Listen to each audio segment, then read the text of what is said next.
Hello friends, ఈరోజు నేను చిన్న వ్లాగ్ చేస్తున్నానండి. ఈ వ్లాగ్లో మా అత్తయ్య గోంగూర పచ్చడి చేసింది. ఎలా చేసిందో చూసేద్దాం. ఫస్ట్గా కళాయి పెట్టుకొని అందులో 4 స్పూన్ల వరకు ఆయిల్ వేసుకోవాలి.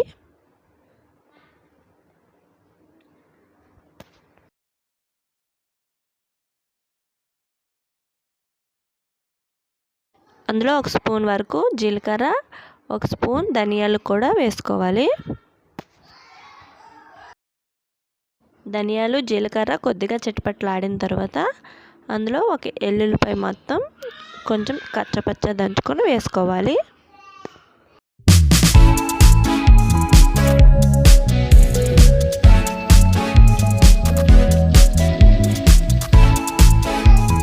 ఇప్పుడు ఇందులో మీరు ఎంత కారం అయితే తింటారో ఆ కారానికి తగినట్టుగా ఎండుమిర్చి వేసుకోవాలి. ఇప్పుడు ఎండుమిరపకాయలు ఈ తాలింపు మొత్తం వేగిపోయాక ఇందులో ఒక 50 గ్రాముల వరకు చింతపండును కూడా యాడ్ చేసుకోవాలి. చూసారు కదా, ఇక్కడ గోంగూర మా అత్తయ్య ఊరి నుంచి తెచ్చిందండి. సో ఇదేమొచ్చి కడిగేసి ఆరబెట్టేసింది గోంగూర అనమాట. వెంటనే కడుక్కున్నది అయితే వేయకూడదు. ఇలా కడిగేసి ఆరబెట్టింది వేసుకోవాలి. కొద్ది కొద్దిగా వేసుకొని దగ్గర పడేంత వరకు ఫ్రై చేసుకోవాలి.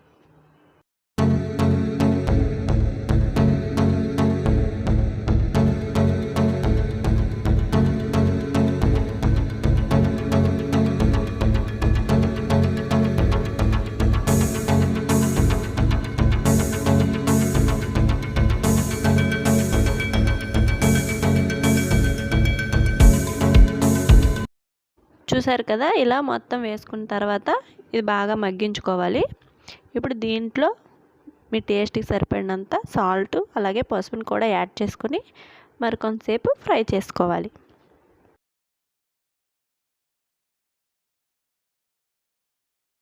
గోంగూర మొత్తం దగ్గర పడిపోయిన తర్వాత 1 స్పూన్ పసుపు అలాగే టేస్ట్కి తగ్గట్టు సాల్ట్ని కూడా యాడ్ చేసుకొని మరో 2 నిమిషాల పాటు వేపుకోవాలి.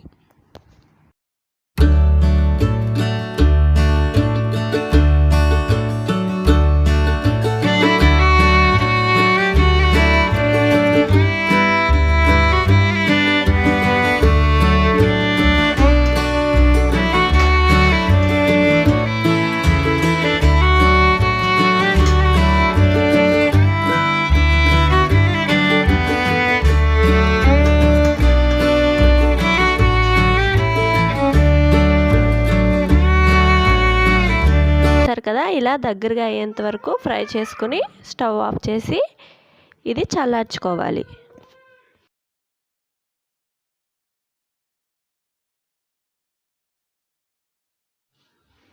ఇలా చల్లార్చుకున్న తర్వాత దీన్ని మనం గ్రైండ్ చేసుకోవాలి. మిక్స్ చేసుకున్న తర్వాత దీనికి మనం తాలింపు పెట్టుకోవాలి. తాలింపు ఎలా పెట్టుకోవాలో చూద్దాం.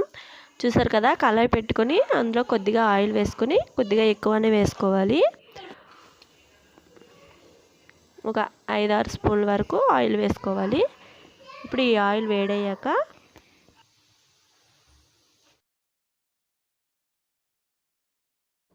వేడయ్యాక ఇందులో 1 స్పూన్ వరకు ఆవాలు, 1 స్పూన్ జీలకర్ర అలాగే 5-6 ఎండుమిరపకాయలు, 3-4 రెమ్మలు కరివేపాకు, ఒక ఎల్లుల్లిపాయ మొత్తం రేకలు వలిచి వేసుకోవాలి.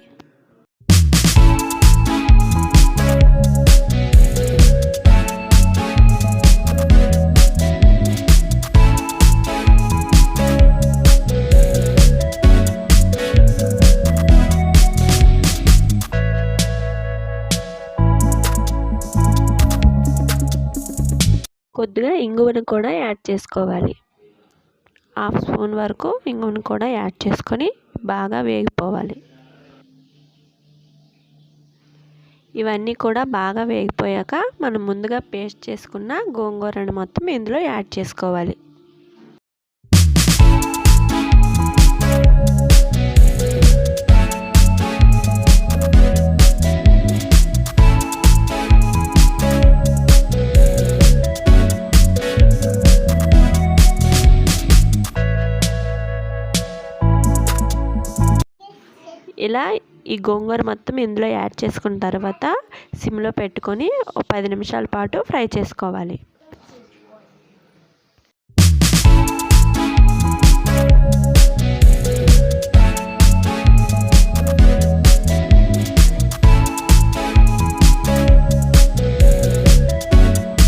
కదా ఇలా ఆయిల్ మొత్తం పైకి తేలేంత వరకు ఫ్రై చేసుకోవాలి. ఇలా రెడీ అయిపోయాక స్టవ్ ఆఫ్ చేసుకుని ఏదైనా చల్లగా అయిపోయిన తర్వాత ఏదైనా ఎయిర్ టైట్ కంటైనర్లో స్టోర్ చేసుకుంటే చాలా రోజుల వరకు నిల్వ ఉంటుందండి. తప్పకుండా ట్రై చేయండి.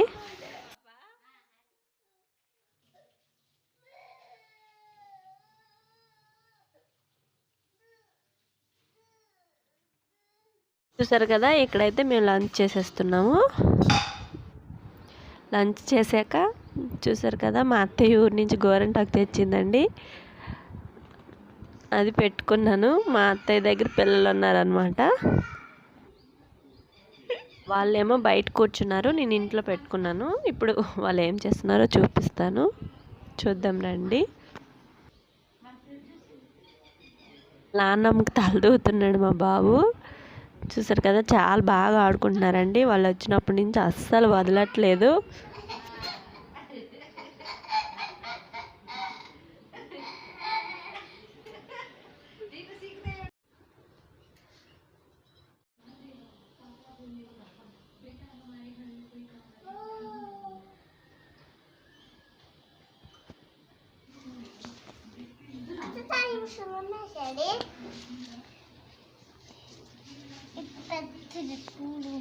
ఎందుకు చేస్తున్నావు చేస్తావు? పువ్వులు ఎక్కడ ఉన్నాయా మొక్కకి? మరి ఎందుకు తీస్తున్నావు? అందరు ఎవరైనా వంట చేస్తారా? ఉప్పు వర్ర ఇంకేటేస్తావు?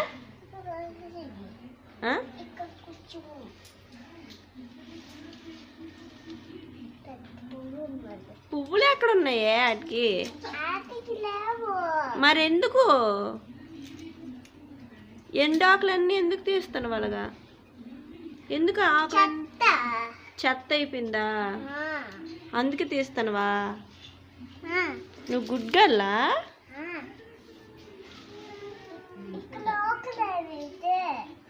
లే వాటికి మరి ఎండివి అన్ని పచ్చి ఉన్నాయి.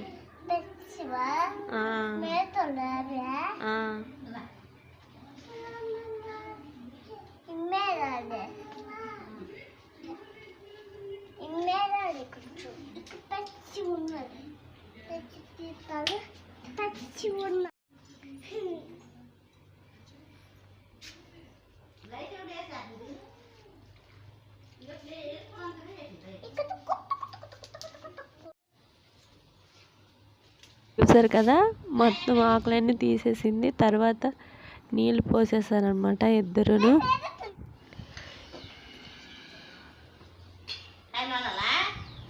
మళ్ళీ వాళ్ళ నాన్నమ్మ దగ్గరికి వెళ్ళిపోయి వేరుశనగకాయలు తెచ్చారు వాళ్ళమని ఓల్ చేస్తుంటే వచ్చి మళ్ళీ వాళ్ళ నాన్నమ్మకి ఇస్తాడు.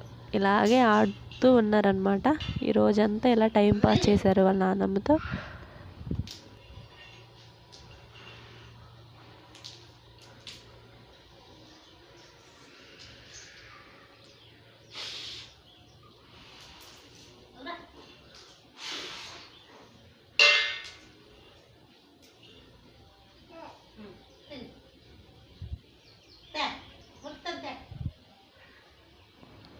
చూసారు కదా, ఇప్పుడైతే మేము రెడీ అయిపోయి అలా బయటికి వెళ్దామని అనుకున్నాం అనమాట. అలా వాకింగ్ చేద్దామని.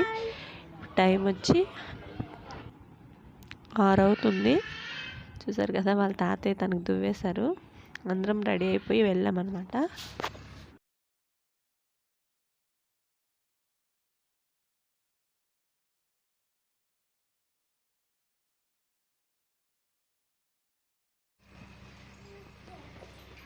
చూసారు కదా, వచ్చేసామండి ఇంటికి. ఇప్పుడైతే మా బాబు మళ్ళీ బయటికి వెళ్తామంటున్నాడు.